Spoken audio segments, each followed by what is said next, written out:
ओम श्री परमात्मने नमः। श्री गणेशाय नमः। ओम नमो भगवते वासुदेवाय। संक्षिप्त भविष्य पुराण। ब्राह्म पर व्यास शिष्य महर्षि सुमंतु एवं राजा शतनीक का संवाद। भविष्य पुराण की महिमा एवं परंपरा। सृष्टि वर्णन। चारों वेद पुराण एवं चारों वर्णों की उत्पत्ति। चतुर्विध सृष्टि। काल गणना। युगों की संख्या। उनके धर्म तथा संस्कार। बद्रिकाश्रम निवासी प्रसिद्ध ऋषि श्री नारायण तथा श्री नर, उनकी लीला प्रकट करने वाली भगवती सरस्वती और उनकी लीलाओं के वक्ता महर्षि वेदव्यास को नमस्कार कर जय। आसुरी संपत्तियों का नाश करके अंतःकरण पर दैवी संपत्तियों को विजय प्राप्त कराने वाले वाल्मीकि रामायण, महाभारत एवं अन्य सभी इतिहास, पुराण आदि सद्ग्रंथों का पाठ करना चाहिए। पराशर के पुत्र तथा सत्यवती के हृदय को आनंदित करने वाले भगवान व्यास की जय हो, जिनके मुख कमल से निसृत अमृतमय वाणी का यह संपूर्ण विश्व पान करता है। वेदादि शास्त्रों के जानने वाले तथा अनेक विषयों के मर्मज्ञ विद्वान ब्राह्मण को स्वर्ण जटित सींगों वाली सैकड़ों गौओं का दान देने से जो पुण्य प्राप्त होता है, ठीक उतना ही पुण्य इस भविष्य महापुराण की उत्तम कथाओं के श्रवण करने से प्राप्त होता है। एक समय व्यास जी के शिष्य महर्षि सुमंतु तथा वशिष्ठ, पराशर, जैमिनी, याज्ञवल्क्य, गौतम, वैशंपायन, शौनक, अंगिरा और भारद्वाज आदि महर्षिगण पांडव वंश में समुत्पन्न महावल्लाशी राजा शतनीक की सभा में गए। राजा ने उन ऋषियों का अर्घ्य आदि से विधिवत स्वागत सत्कार किया और उन्हें उत्तम आसनों पर बिठाया तथा भली भांति उनका पूजन कर विनय पूर्वक इस प्रकार प्रार्थना की, हे महात्मा, आप लोगों के आगमन से मेरा जन्म सफल हो गया। आप लोगों के स्मरण मात्र से ही मनुष्य पवित्र हो जाता है। फिर आप लोग मुझे दर्शन देने के लिए यहाँ पधारे हैं, अतः आज मैं धन्य हो गया। आप लोग कृपा करके मुझे उन पवित्र एवं पुण्यमयी धर्मशास्त्र की कथाओं को सुनाएं, जिनके सुनने से मुझे परम गति की प्राप्ति हो। ऋषियों ने कहा, हे राजन, इस विषय में आप हम सबके गुरु साक्षात नारायण स्वरूप भगवान वेदव्यास से निवेदन करें। वे कृपालु हैं, सभी प्रकार के शास्त्रों के और विद्याओं के ज्ञाता हैं, जिसके श्रवण मात्र से मनुष्य सभी पातकों से मुक्त हो जाता है। उस महाभारत ग्रंथ के रचयिता भी यही हैं। राजा शतनीक ने ऋषियों के कथनानुसार सभी शास्त्रों के जानने वाले भगवान वेदव्यास से प्रार्थना पूर्वक जिज्ञासा की, प्रभु, मुझे आप धर्ममयी पुण्य कथाओं का श्रवण कराएं, जिससे मैं पवित्र हो जाऊं और इस संसार सागर से मेरा उद्धार हो जाए। व्यास जी ने कहा, राजन, यह मेरा शिष्य सुमंतु महान तेजस्वी एवं समस्त शास्त्रों का ज्ञाता है। यह आपकी जिज्ञासा को पूर्ण करेगा। मुनियों ने भी इस बात का अनुमोदन किया। तदंतर राजा शतनीक ने महामुनि सुमंतु से उपदेश करने के लिए प्रार्थना की, हे द्विजश्रेष्ठ, आप कृपा कर उन पुण्यमयी कथाओं का वर्णन करें, जिनके सुनने से सभी पाप नष्ट हो जाते हैं और शुभ फलों की प्राप्ति होती है। महामुनि सुमंतु बोले, राजन, धर्मशास्त्र सबको पवित्र करने वाले हैं। उनके सुनने से मनुष्य सभी पापों से मुक्त हो जाता है। बताओ, तुम्हारी क्या सुनने की इच्छा है? राजा शतनीक ने कहा, ब्राह्मण देव, वे कौन से धर्मशास्त्र हैं जिनके सुनने से मनुष्य पापों से मुक्त हो जाता है?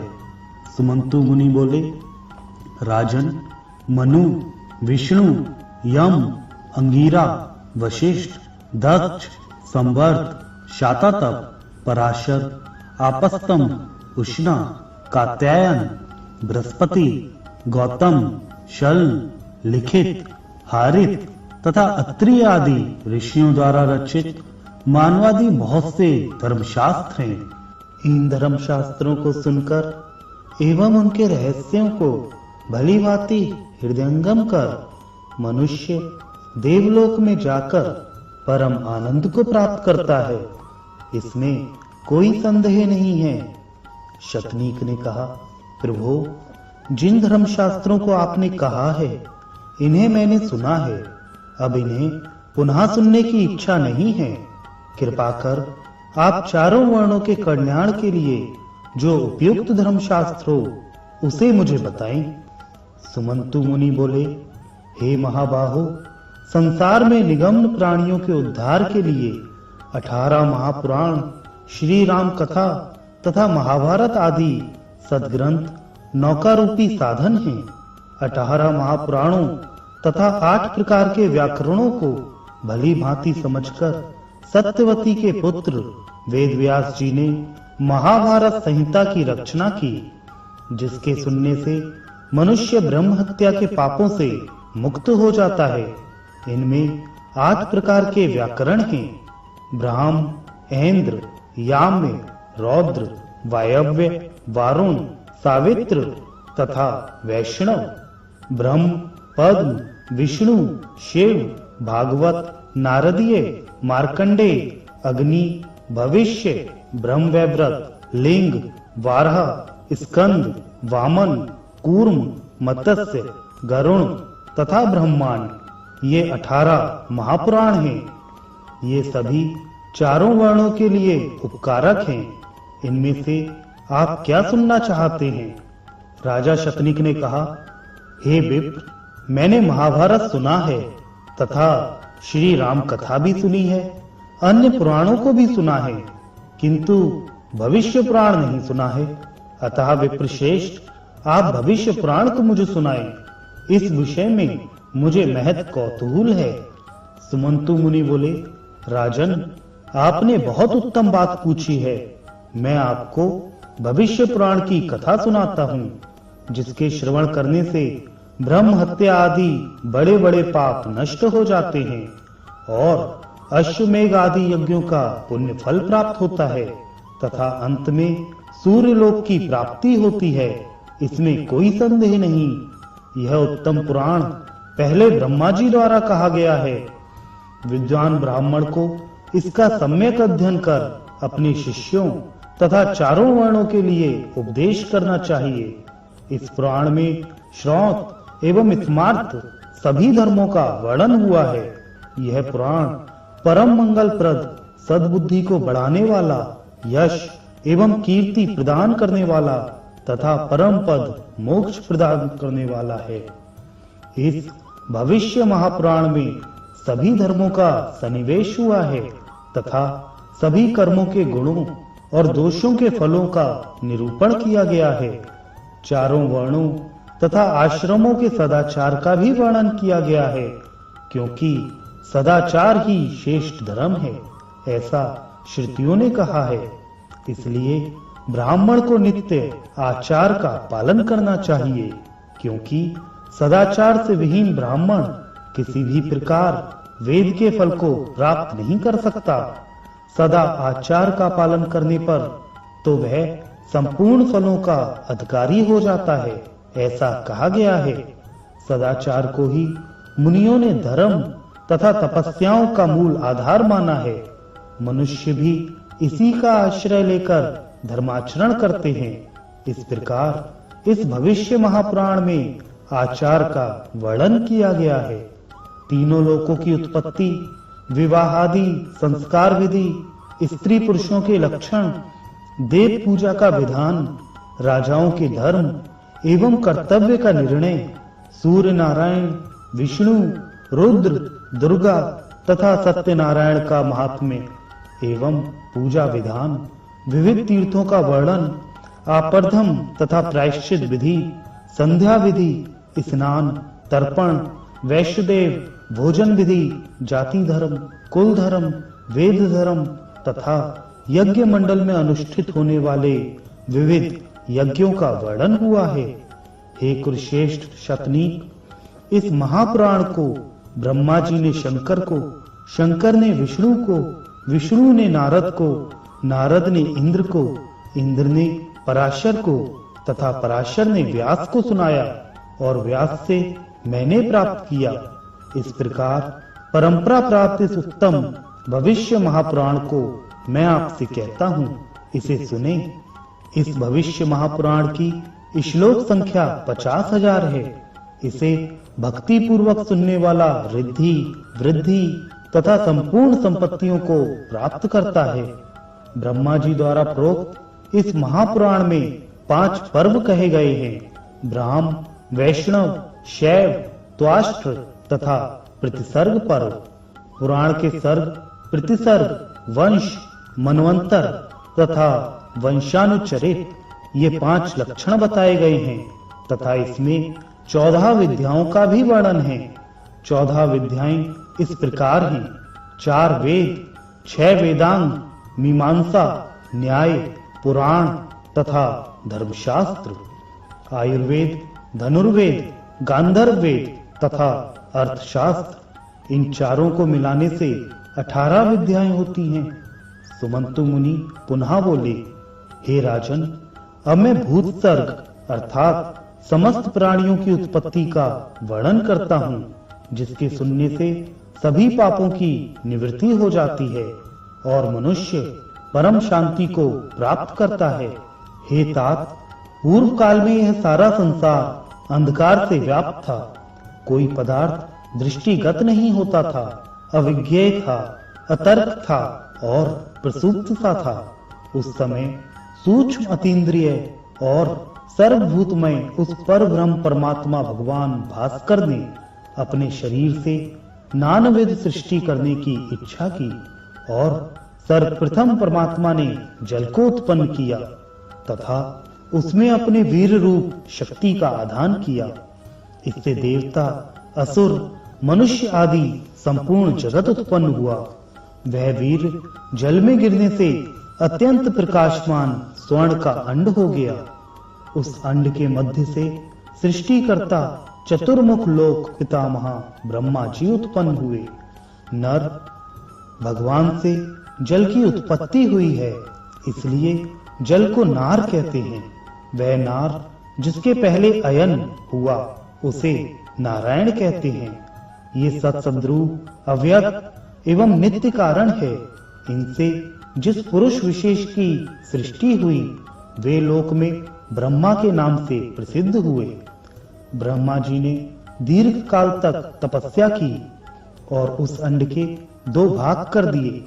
एक भाग से भूमि और दूसरे से आकाश की रचना की। मध्य में स्वर्ग, 8 दिशाओं तथा वरुण का निवास स्थान अर्थात समुद्र बनाया। फिर महदाद्री तत्वों की तथा सभी प्राणियों की रचना की। परमात्मा ने सर्वप्रथम आकाश को उत्पन्न किया और फिर क्रम से वायु, अग्नि, जल और पृथ्वी इन तत्वों की रचना की। सृष्टि के आदि में ही ब्रह्मा जी ने उन सबके नाम और कर्म वेदों के निर्देशानुसार ही नियत कर उनकी अलग अलग संस्थाएं बना दी। देवताओं के तुषित आदि गण, ज्योतिषामादि सनातन यज्ञ, ग्रह, नक्षत्र, नदी, समुद्र, पर्वत, सम एवं विषम भूमि आदि उत्पन्न कर काल के विभागों और ऋतुओं आदि की रचना की। काम, क्रोध आदि की रचना कर विविध कर्मों के सद विवेक के लिए धर्म और अधर्म की रचना की और नानाविध प्राणी जगत की सृष्टि कर उनको सुख, दुख, हर्ष, शोक आदि द्वंद्वों से संयुक्त किया। जो कर्म जिसने किया था तदनुसार उसकी इंद्र, चंद्र, सूर्य आदि पदों पर नियुक्ति हुई। हिंसा, अहिंसा, मृदु, क्रूर, धर्म, अधर्म, सत्य, असत्य आदि जीवों का जैसा स्वभाव था वह वैसे ही उनमें प्रविष्ट हुआ। जैसे विभिन्न ऋतुओं में वृक्षों में पुष्प, फल आदि उत्पन्न होते हैं। इस लोक की अभिवृद्धि के लिए ब्रह्मा जी ने अपने मुख से ब्राह्मण, बाहुओं से क्षत्रिय, उरु अर्थात जंघा से वैश्य और चरणों से शूद्रों को उत्पन्न किया। ब्रह्मा जी के चारों मुखों से 4 वेद उत्पन्न हुए। पूर्व मुख से ऋग्वेद प्रकट हुआ, उसे वशिष्ठ मुनि ने ग्रहण किया। दक्षिण मुख से यजुर्वेद उत्पन्न हुआ, उसे महर्षि याज्ञवल्क्य ने ग्रहण किया। पश्चिम मुख से सामदेव निःसृत हुआ, उसे गौतम ऋषि ने धारण किया। और उत्तर मुख से अथर्ववेद प्रादुर्भाव हुआ, जिसे लोक पूजित महर्षि शौनक ने ग्रहण किया। ब्रह्मा जी के लोक प्रसिद्ध पंचम ऊर्ध्व मुख से 18 पुराण, इतिहास और यमादि स्मृति शास्त्र उत्पन्न हुए। इसके बाद ब्रह्मा जी ने अपने देह के 2 भाग किए। दाहिने भाग को पुरुष तथा बाएं भाग को स्त्री बनाया और उसमें विराट पुरुष की सृष्टि की। उस विराट पुरुष ने नाना प्रकार की सृष्टि रचने की इच्छा से बहुत काल तक तपस्या की और सर्वप्रथम 10 ऋषियों को उत्पन्न किया, जो प्रजापति कहलाए। उनके नाम इस प्रकार हैं: नारद, भृगु, वशिष्ठ, प्रचेता, पुलह, कृतु, पुलस्त्य, अत्रि, अंगिरा और मरीचि। इस प्रकार अन्य महातेजस्वी ऋषि भी उत्पन्न हुए। अनंतर देवता, ऋषि, दैत्य और राक्षस, पिशाच, गंधर्व, अप्सरा, पितर, मनुष्य, नाग, सर्प आदि योनियों के अनेक गण उत्पन्न किए और उनके रहने के स्थानों को बनाया। विद्युत, मेघ, वज्र, इंद्रधनुष, धूमकेतु, उल्का, निर्घात और छोटे बड़े नक्षत्रों को उत्पन्न किया। मनुष्य, किन्नर, अनेक प्रकार के मत्स्य, वराह, पक्षी, हाथी, घोड़े, पशु, मृग, कृमि, कीट, पतंग आदि छोटे बड़े जीवों को उत्पन्न किया। इस प्रकार उन भास्कर देव ने त्रिलोकी की रचना की। हे राजन, इस सृष्टि की रचना कर सृष्टि में जिन जिन जीवों का जो जो कर्म और क्रम कहा गया है, उसका मैं वर्णन करता हूँ, आप सुने। हाथी, व्याल, मृग और विविध पशु, पिशाच, मनुष्य तथा राक्षस आदि जरायुज गर्भ से उत्पन्न होने वाले प्राणी हैं।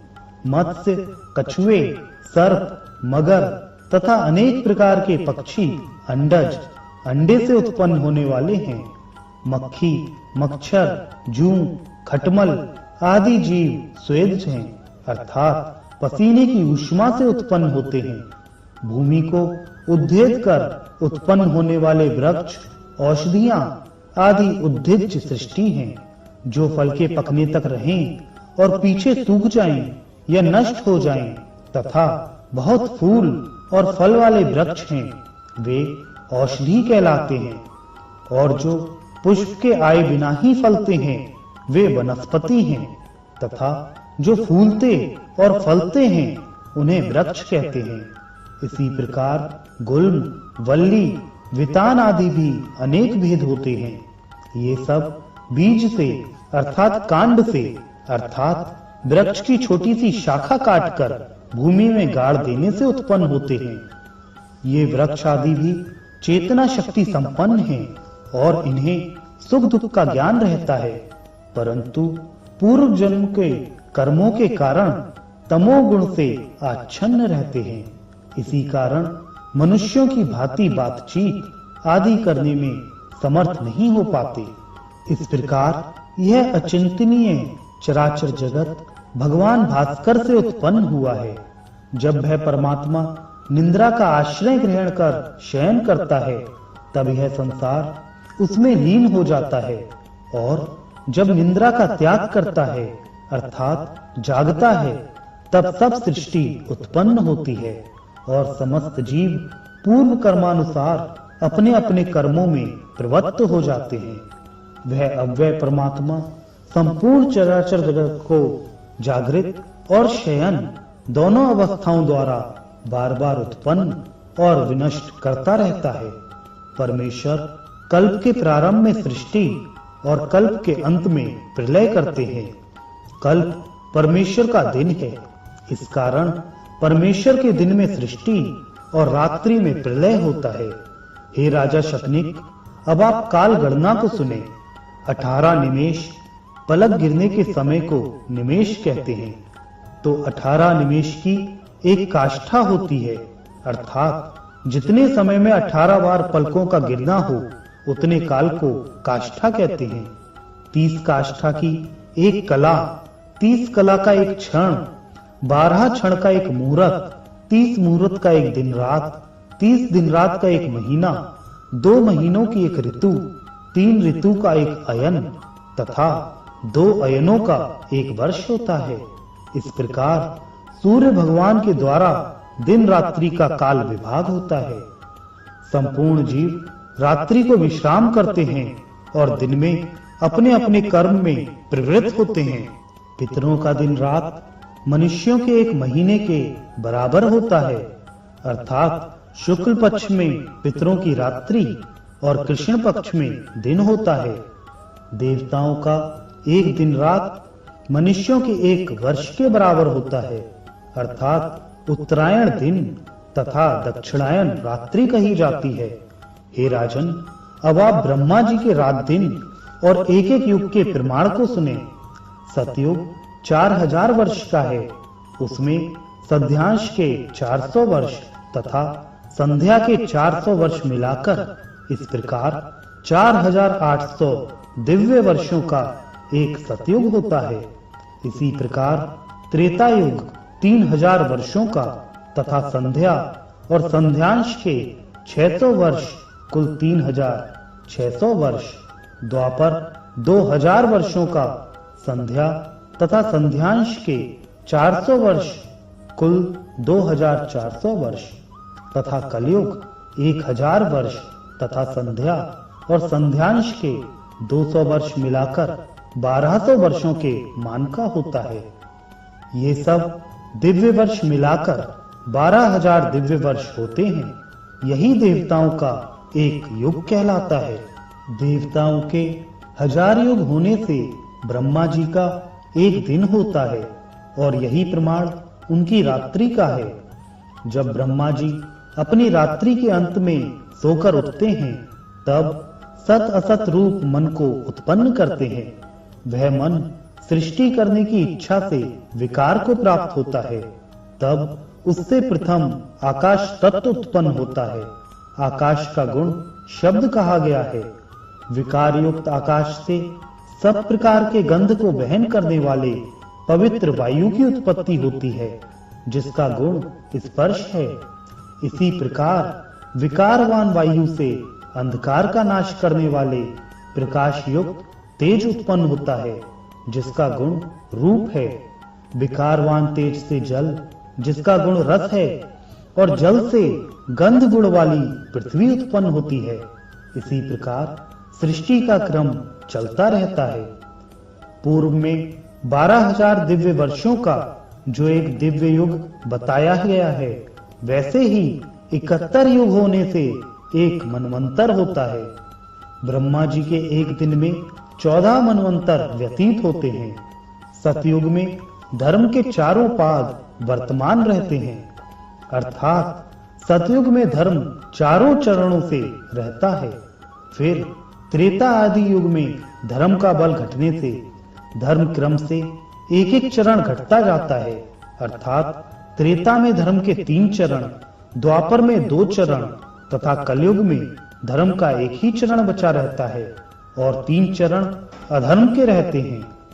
सतयुग के मनुष्य धर्मात्मा, निरोग, सत्यवादी होते हुए 400 वर्षों तक का जीवन धारण करते हैं। फिर त्रेता आदि युगों में इन सभी वर्षों का 1/4 न्यून हो जाता है तथा त्रेता के मनुष्य 300 वर्ष, द्वापर के 200 वर्ष तथा कलयुग के 100 वर्ष तक जीवन धारण करते हैं। इन चारों युगों के धर्म भी भिन्न भिन्न होते हैं।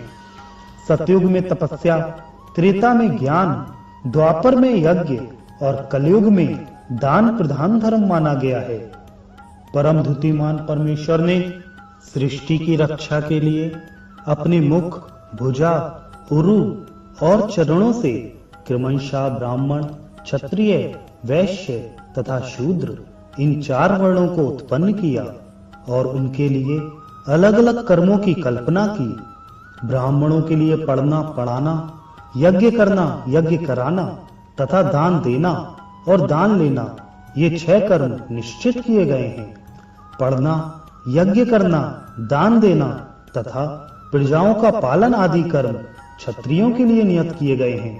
पढ़ना, यज्ञ करना, दान देना, पशुओं की रक्षा करना, खेती, व्यापार से धनार्जन करना, ये काम वैश्यों के लिए निर्धारित किए गए हैं और इन 3 वर्णों की सेवा करना, यह एक मुख्य कर्म शूद्रों का नियत किया गया है।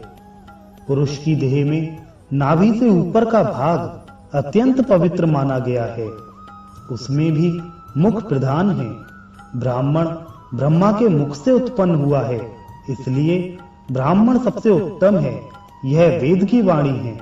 ब्रह्मा जी ने बहुत काल तक तपस्या करके सबसे पहले देवता और पितरों को हव्य तथा कव्य पहुंचाने के लिए और संपूर्ण संसार की रक्षा करने हेतु ब्राह्मण को उत्पन्न किया। शिरोभाग से उत्पन्न होने और वेद को धारण करने के कारण संपूर्ण संसार का स्वामी धर्मतः ब्राह्मण ही है। सब भूतों में प्राणी श्रेष्ठ है। प्राणियों में बुद्धि से व्यवहार करने वाले पशु आदि श्रेष्ठ हैं। बुद्धि रखने वाले जीवों में मनुष्य श्रेष्ठ है और मनुष्यों में ब्राह्मण, ब्राह्मणों में विद्वान, विद्वानों में कृत बुद्धि और कृत बुद्धियों में कर्म करने वाले तथा इनसे ब्रह्मवेत्ता, ब्रह्म ज्ञानी श्रेष्ठ हैं। ब्राह्मण का जन्म धर्म संपादन करने के लिए है और धर्माचरण से ब्राह्मण ब्रह्मत्व तथा ब्रह्मलोक को प्राप्त करता है। राजा शतनीक ने पूछा, हे महामुनि, ब्रह्मलोक और ब्रह्मत्व अति दुर्लभ हैं। फिर ब्राह्मण में ऐसे कौन से गुण होते हैं जिनके कारण वह इन्हें प्राप्त करता है? कृपा कर आप इसका वर्णन करें। सुमंतु मुनि बोले, हे राजन, आपने बहुत ही उत्तम बात पूछी है। मैं आपको वे बातें बताता हूँ, उन्हें ध्यान पूर्वक सुने। जिस ब्राह्मण के वेदादि शास्त्रों में निर्दिष्ट गर्भाधान, पुंसवन आदि 48 संस्कार विधि पूर्वक हुए हों, वही ब्राह्मण ब्रह्मलोक और ब्रह्मत्व को प्राप्त करता है। संस्कार ही ब्रह्मत्व प्राप्ति का मुख्य कारण है, इसमें कोई संदेह नहीं। राजा शतनीक ने पूछा, महात्मन, वे संस्कार कौन से हैं? इस विषय में मुझे महान कौतूहल हो रहा है। कृपा कर आप इन्हें बताएं।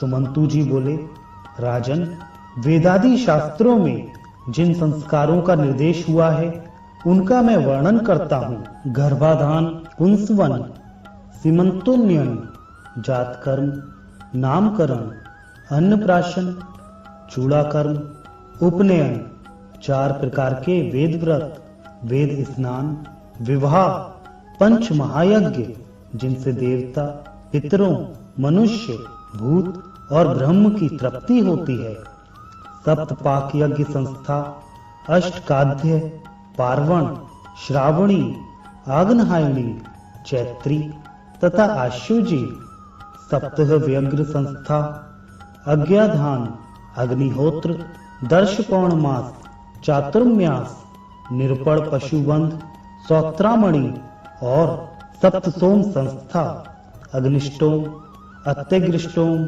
उकित्थ, षोडशी, वाजपेयी, अतिरात्र और आप्तोर्याम, ये 40 ब्राह्मण के संस्कार हैं। इनके साथ ही ब्राह्मण में 8 आत्मगुण भी अवश्य होने चाहिए, जिससे ब्रह्म की प्राप्ति होती है। ये 8 गुण इस प्रकार हैं। अनुसूया, दूसरों के गुणों में दोष बुद्धि नहीं रखना। दया, क्षमा, किसी सामान्य बात के पीछे जान की बाजी न लगाना। मंगल, अकार्यण, शौच और अस्पृहा, ये 8 आत्म गुण हैं। इनकी पूरी परिभाषा इस प्रकार है।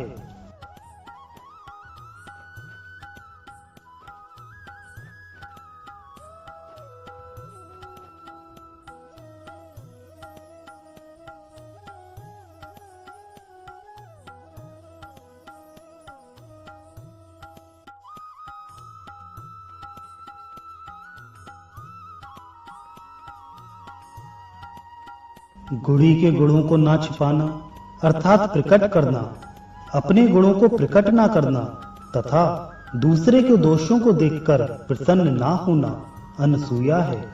अपने पराये में, मित्र और शत्रु में अपने समान व्यवहार करना और दूसरे का दुख दूर करने की इच्छा रखना दया है। मन, वचन अथवा शरीर से कोई दुखी भी पहुंचाए तो उस पर क्रोध और वैर न करना क्षमा है। अभक्ष वस्तु का भक्षण न करना, निंदित पुरुषों का संग न करना और सदाचरण में स्थित रहना शौच कहा जाता है। जिन शुभ कर्मों के करने से शरीर को कष्ट होता है उस कर्म को हठात नहीं करना चाहिए, यह अनायास है। नित्य अच्छे कार्यों को करना और बुरे कर्मों का परित्याग करना यह मंगल गुण कहलाता है। बड़े कष्ट एवं परिश्रम से न्यायोपार्जित धन से उदारता पूर्वक थोड़ा बहुत नित्य दान करना अकापर्ण है।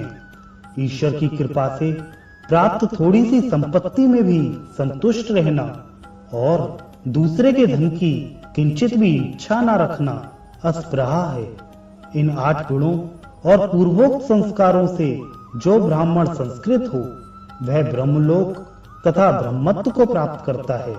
जिसकी गर्भ शुद्धि हो, सब संस्कार विधिवत संपन्न हुए हों और वह वर्णाश्रम धर्म का पालन करता हो तो उसे अवश्य मुक्ति प्राप्त होती है।